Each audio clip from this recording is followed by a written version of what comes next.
Scene 3, Prakriti and Bhakti Yoga.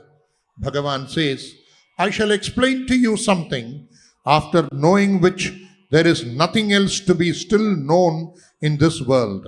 It is jnana in its entirety along with the knowledge of manifest divinity. My Prakriti, nature, is eightfold, that is, earth, water, fire, air, space, mind, intellect and ego. This is my Apara Prakriti, that is lower in sentient nature.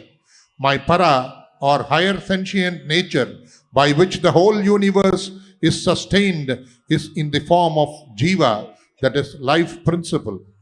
Understand that all beings have evolved from this twofold Prakriti. I am the source of this creation. It will all dissolve back into me. My Prakriti in primordial underdeveloped state is the womb of all creatures. I place my seed of consciousness into that womb. O descendant of Bharata, the birth of all beings follows from this combination of matter and spirit. O son of Kunti, Prakriti is the mother, and I am the father of all the beings who take birth from the respective wombs.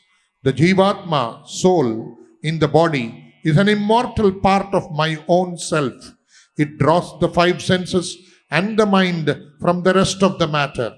When the soul migrates into another body, these six are carried away with it, just like the wind snatching away the fragrance from the flowers.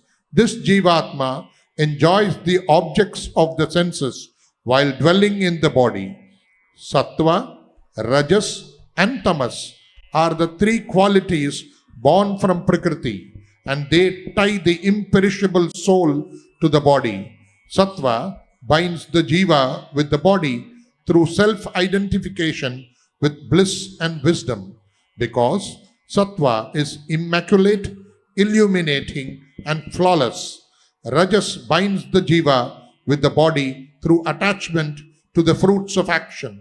For it is of the nature of passion born of cupidity. Tamas is the deluder in all embodied beings. It is born of ignorance. It binds the soul to the body through error, sloth and sleep. When a person dies during the preponderance of sattva, he attains faultless worlds gained by men of noble deeds.